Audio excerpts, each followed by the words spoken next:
നമ്മളോടൊപ്പം ജനകീയ സമിതി സേവ് അർജുൻ ജനകീയ സമിതിയുടെ ഭാരവാഹി കൂടിയായ അർജുൻ്റെ അയൽക്കാരൻ കൂടിയായ കൃഷ്ണദാസ് ഉണ്ട്.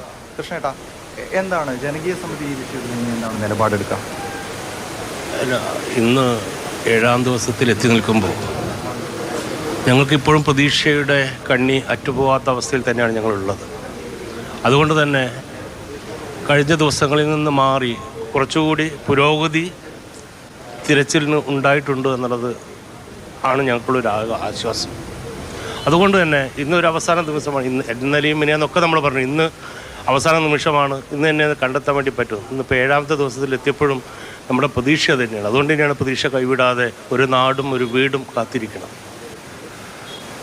ജനകീയ സമിതിയെ സംബന്ധിച്ചിടത്തോളം ഒരു പ്രക്ഷോഭത്തിന് വേണ്ടി ഒരുങ്ങുക എന്നുള്ളതായിരുന്നില്ല.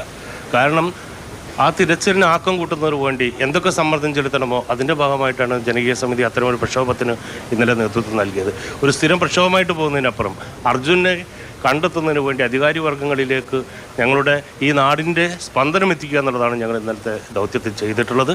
അത് ഇനിയും മുന്നോട്ട് കൊണ്ടുപോകേണ്ട ഒരു ആവശ്യമുണ്ടെന്ന് തോന്നുന്നില്ല. കാരണം ഞങ്ങൾ ഏത് നിമിഷവും തയ്യാറാണ്. പക്ഷേ ആ കുടുംബം പറയുന്നത് പോലെ ഒരു വിവാദത്തിനല്ല നമ്മൾ ഇവിടെ മുതിരേണ്ടത്, വിവേകത്തോടുകൂടി പ്രവർത്തിക്കുകയാണ് ചെയ്യേണ്ടത്. അതുതന്നെയാണ് ജനകീയ സമിതിയും ചെയ്തുകൊണ്ടിരിക്കുന്നത്. ഞങ്ങളെന്നും ആ കുടുംബത്തോടൊപ്പം ഉണ്ട്. അതുപോലെ തന്നെ അർജുനെ എത്രയും പെട്ടെന്ന് പ്രതീക്ഷ നഷ്ടപ്പെടാതെ തന്നെ അവന് ജീവനോടെ കിട്ടുമെന്നുള്ള പ്രതീക്ഷയിൽ കഴിയുന്ന ഒരു നാടും വീടുമാണ് ഇവിടെയുള്ളത്.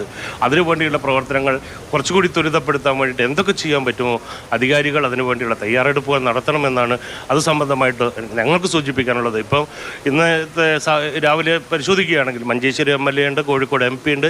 ഇവരെല്ലാവരും സംഭവ സ്ഥലത്തെത്തിയത് കുറേ കൂടി ഊർജ്ജസ്വലമായിട്ട് ആ തെരച്ചിലിന് ആക്കം കൂട്ടുന്നതിനുള്ള പ്രവർത്തനങ്ങൾ ആ പ്രദേശത്തെ ഏകോപിപ്പിക്കുന്നതിന് വേണ്ടി കഴിയുമെന്നുള്ള പ്രതീക്ഷയാണ് ഞങ്ങൾ ഇന്നും